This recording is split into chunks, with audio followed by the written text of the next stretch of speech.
Hello everyone, I am पूजा पवन। मेरे YouTube channel रोजगार guide पे पर फिर से आप सभी का बहुत बहुत स्वागत है।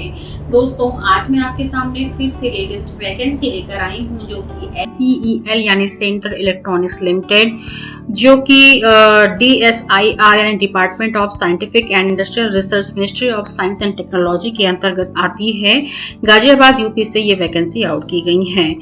कौन कौन सी पोस्ट पर वैकेंसी आउट की गई है, number of vacancy category wise क्या रहने वाली है, एलिजिबिलिटी क्या मांगी गई है, कौन से ग्रुप के लोग अप्लाई कर सकते हैं, लास्ट डेट क्या रहने वाली है, सैलरी क्या मिलने वाली है, अप्लाई कैसे करना है, सिलेक्शन प्रोसीजर कैसा रहने वाला है, इन सारी चीजों के बारे में डिटेल में वन बाय वन डिस्कस करेंगे। वीडियो शुरू करने से पहले अगर आप मेरे चैनल पर फर्स्ट टाइम हैं तो चैनल को सब्सक्राइब कर लें ताकि हर आने वाली नोटिफिकेशन आप तक पहुंच जाए। फ्रेंड्स, इस वैकेंसी से संबंधित लिंक इस वीडियो के डिस्क्रिप्शन में दिया गया है। जैसे ही आप लिंक पर क्लिक करेंगे आपके सामने सेंट्रल इलेक्ट्रॉनिक्स लिमिटेड जो कि गवर्नमेंट ऑफ इंडिया एंटरप्राइजेज है, वहाँ की वेबसाइट ओपन होकर आ जाएगी, जहाँ पर आपको होम पेज पे ही करियर सेक्शन में वैकेंसी से संबंधित डिटेल्स रिक्रूटमेंट सेक्शन में मिल जाएगी। एक्टिव एडवर्टाइजमेंट पर क्लिक करते ही recruitment for various post in regular and contractual basis पर ये वैकेंसी है। रिक्रूटमेंट फॉर वेरियस यहाँ से क्लिक करने के बाद आपका ये फॉर्म डाउनलोड हो जाएगा। तो देख लेते हैं PDF फाइल में क्या डिटेल्स दी गई हैं। मैंने PDF फाइल डाउनलोड कर लिया है, देख लेते हैं क्या वैकेंसी है। फ्रेंड्स, ये वैकेंसी यहाँ पर regular position, permanent positions and contractual base पर वैकेंसी फिल की जाएंगी। तो सबसे पहले हम रेगुलर पोजीशंस की वैकेंसीज देख लेते हैं। मेरे HR में है E4 ग्रेड की वैकेंसी है। यहाँ पर ग्रेजुएशन के साथ में MBA, PGP या PGDBM मांगा गया है। पर्सनल मैनेजमेंट में या HR मैनेजमेंट में है, कम से कम 55% मार्क्स के साथ में आपके पास 12 ईयर का एक्सपीरियंस संबंधित क्षेत्र में होना चाहिए। Technical manager assistant, technical manager civil के लिए E3 की वैकेंसी, OBC में 1 पोस्ट है। यहाँ पर BTech मांगा गया है। सिविल में 9 ईयर का एक्सपीरियंस मांगा गया है संबंधित क्षेत्र में। परचेज ऑफिसर ग्रेड E1 की वैकेंसी है, 2 पोस्ट है। अनरिजर्व्ड के लिए 1 है, OBC के लिए 1 है। यहाँ पर आपका ग्रेजुएशन मांगा गया है साइंस में या कॉमर्स में या इंजीनियरिंग में। साथ ही अगर आपके पास MBA, PGDM या PGP है सप्लाई चेन मैनेजमेंट में या मटेरियल्स मैनेजमेंट में, तो आपको यहाँ पर वरीयता मिलेगी। 2 ईयर का एक्सपीरियंस संबंधित क्षेत्र में मांगा गया है।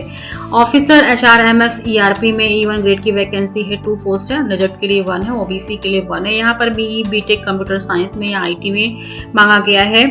साथ ही अगर पास MCA है 55% मार्क्स के साथ में, तो भी आप अप्लाई कर सकते हैं। 2 ईयर का एक्सपीरियंस पोस्ट क्वालिफिकेशन मांगा गया है। नेक्स्ट पोस्ट पर्सनल ऑफिसर के लिए E1 ग्रेड की वैकेंसी है। यहाँ पर ग्रेजुएशन के साथ में MBA, PGP या PGD में मांगा गया है।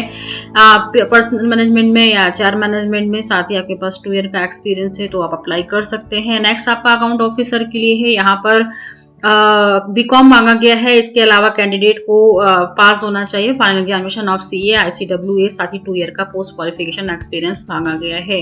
नेक्स्ट आपका डिप्टी इंजीनियर सैरामिक में है। यहाँ पर BE, BTech मांगा गया है सैरामिक में या मेटालर्जी इंजीनियरिंग में। या आपके पास 2 ईयर का एक्सपीरियंस है, तो भी आप अप्लाई कर सकते हैं। नेक्स्ट आपका deputy engineer electrical E1 grade की वैकेंसी है, 1 पोस्ट है, OBC के लिए। BE, BTech मांगा गया है इलेक्ट्रिकल इंजीनियरिंग में। साथ ही आपके पास 2 ईयर का पोस्ट क्वालिफिकेशन एक्सपीरियंस होना चाहिए। नेक्स्ट आपका कॉन्ट्रैक्चुअल पोजीशंस के लिए है, ये भी पे स्केल बेसिस पर ही होगा। सीनियर मैनेजर मार्केटिंग के लिए यहाँ पर अनरिजर्व के लिए 1 वैकेंसी है, E4 ग्रेड की वैकेंसी है। MBA मांगा गया है मार्केटिंग में, साथ ही 9 ईयर का पोस्ट क्वालिफिकेशन एक्सपीरियंस मांगा गया है। नेक्स्ट आपका टेक्निकल मैनेजर प्रोडक्शन में E3 ग्रेड की 1 वैकेंसी अनरिजर्व कैटेगरी में है। यहाँ पर BE, BTech मांगा गया है सैरामिक या मैकेनिकल इंजीनियरिंग में, साथ ही 9 ईयर का पोस्ट क्वालिफिकेशन एक्सपीरियंस मांगा गया है। नेक्स्ट आपका assistant technical manager cloud technical architect on contract basis पर है। E2 ग्रेड की वैकेंसी है, 1 पोस्ट है SC कैटेगरी के लिए। BE, BTech इलेक्ट्रॉनिक्स में है या कम्युनिकेशन टेक्नोलॉजी में है या टेलीकम्युनिकेशन में है या कंप्यूटर साइंस में है। साथ ही आपके पास एक्सपीरियंस है संबंधित क्षेत्र में, तो भी आप अप्लाई कर सकते हैं। Next post deputy engineer smart solution on contract basis E1 grade की 2 वैकेंसी OBC के लिए है। BE, BTech आपका इलेक्ट्रॉनिक्स एंड कम्युनिकेशन, टेलीकम्युनिकेशन में या कंप्यूटर साइंस में मांगा गया है। साथ ही एक्सपीरियंस भी मांगा गया है। अगर आप MBA हैं एंड गेट क्वालिफाइड हैं, तो भी आप अप्लाई कर सकते हैं। नेक्स्ट आपका deputy engineer ceramic on contract basis E1 grade की वैकेंसी है। यहाँ पर बीटेक मांगा गया है सेरामिक इंजीनियरिंग में, साथ ही 2 ईयर का पोस्ट क्वालिफिकेशन एक्सपीरियंस मांगा गया है। Deputy engineer R&D on contract basis में E1 ग्रेड की 1 वैकेंसी ओबीसी कैटेगरी के लिए है। BE BTech electronics and electronic communication में मांगा गया है एंड 2 ईयर का पोस्ट क्वालिफिकेशन एक्सपीरियंस मांगा गया है। नेक्स्ट आपका deputy engineer production contract basis E1 grade की वैकेंसी ओबीसी के लिए 1 है।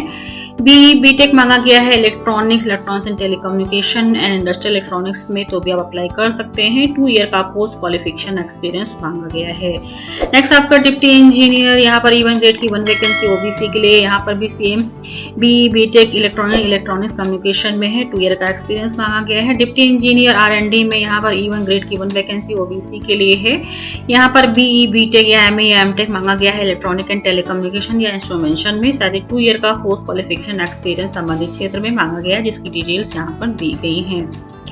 नेक्स्ट आपका डिप्टी इंजीनियर है, यहाँ पर E1 ग्रेड की ओबीसी के लिए 1 वैकेंसी है। BE BTech electronics and communication में मांगा गया है। 2 ईयर का पोस्ट क्वालिफिकेशन एक्सपीरियंस है। Next assistant manager public relation officer के लिए, यहाँ पर ग्रेजुएशन के साथ में post graduate diploma journalism and mass communication में मांगा गया है, साथ ही 2 ईयर का पोस्ट क्वालिफिकेशन एक्सपीरियंस मांगा गया है। नेक्स्ट आपका officer law and contract basis पर है।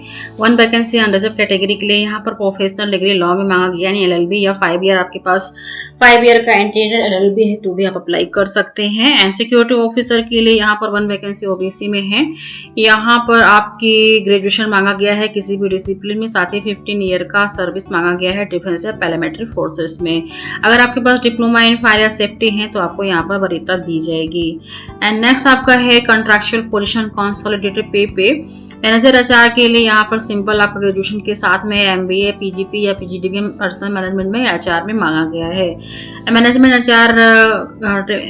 ट्रेनिंग के लिए भी सेम यहाँ पर एलिजिबिलिटी है जो आपकी मैनेजर HR के लिए है। नेक्स्ट आपका हिंदी भाषा ऑफिसर राजभाषा अधिकारी के लिए, यहाँ पर आपका MA मांगा गया है हिंदी में, साथ ही इंग्लिश या हिंदी आपका ग्रेजुएशन लेवल पे इलेक्टिव सब्जेक्ट होना चाहिए, साथ ही 2 ईयर का पोस्ट क्वालिफिकेशन एक्सपीरियंस मांगा गया है।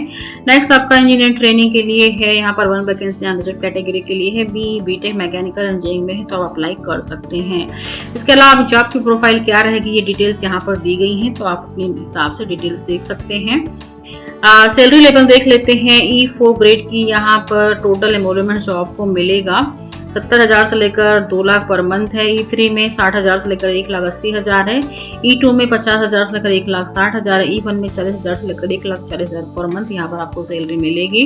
एंड एज लिमिट की बात करें तो E4 ग्रेड के लिए 42 ईयर्स है, E3 के लिए 38 ईयर है, E2 के लिए 35 है एंड E1 के लिए 30 से कैंडिडेट अप्लाई कर सकते हैं। जबकि जो कि कंसोलिडेटेड पे के लिए अगर मैनेजर HR की बात करें तो यहाँ पर 60,000 पर मंथ है, 38 कैंडिडेट अप्लाई कर सकते हैं। Engineer trainee on contract basis के लिए फर्स्ट ईयर में 28,000, सेकेंड ईयर में 30,000 दिया जाएगा। मैनेजमेंट ट्रेनी HR के लिए भी सेम है and age limit 27 year maximum apply कर सकते हैं। हिंदी ऑफिसर राजभाषा अधिकारी के लिए यहाँ पर 40,000 पर मंथ दिया जाएगा, 60 ईयर के कैंडिडेट अप्लाई कर सकते हैं। एंड एज रिलैक्सेशन एज पर गवर्नमेंट ऑफ इंडिया रूल्स के हिसाब से ही यहाँ पर फॉलो होने वाली है। तो परमानेंट पोजीशंस के लिए जो वैकेंसीज हैं 22 अगस्त तक आप ऑफलाइन अप्लाई कर सकते हैं। जो भी कैंडिडेट अप्लाई करना चाहते हैं उन्हें, अगर आप जनरल OBC के कैंडिडेट हैं तो आपको 500 की DD बनवानी पड़ेगी in the favour of central electronics limited payable eight Ghaziabad के नाम से, जबकि SC ST PWD कैंडिडेट को किसी भी तरह की DD आपको यहाँ पर नहीं बनवानी है। जनरल इंस्ट्रक्शंस देख लेते हैं। यहाँ पर जो भी वैकेंसी कॉन्ट्रैक्ट बेसिस पर फिल की जा रही है वो 2 इयर्स के पीरियड पे होगी। एंड यहाँ पर आपको ऑफलाइन ही अप्लाई करना है। 22 अगस्त 2022 तक आपका फॉर्म स्पीड पोस्ट के थ्रू या कोरियर के through general manager HR central electronics limited site 4 industrial area Sahibabad district Ghaziabad UP 201010 पर 22 अगस्त 2022 तक आपके पहुंच जाना चाहिए। नीचे में एप्लीकेशन फॉर्म दिया गया है जैसा कि आप देख रहे हैं। Application for the post of proforma, यहाँ पे आपको नेम लिखना है, यहाँ पर सेल्फ अटेस्टेड फ्रंट फोटोग्राफ लगानी है। ये डिटेल्स आपको फिल करके 22 अगस्त 2022 तक एड्रेस पर आपको स्पीड पोस्ट या कुरियर के थ्रू सेंड करना है। वीडियो को लाइक करके आप इसे अपना प्यार दे सकते हैं। ज़्यादा से ज़्यादा शेयर करें ताकि जिसको इसकी ज़रूरत है उसको इसका बेनिफिट मिल सके। Thank you.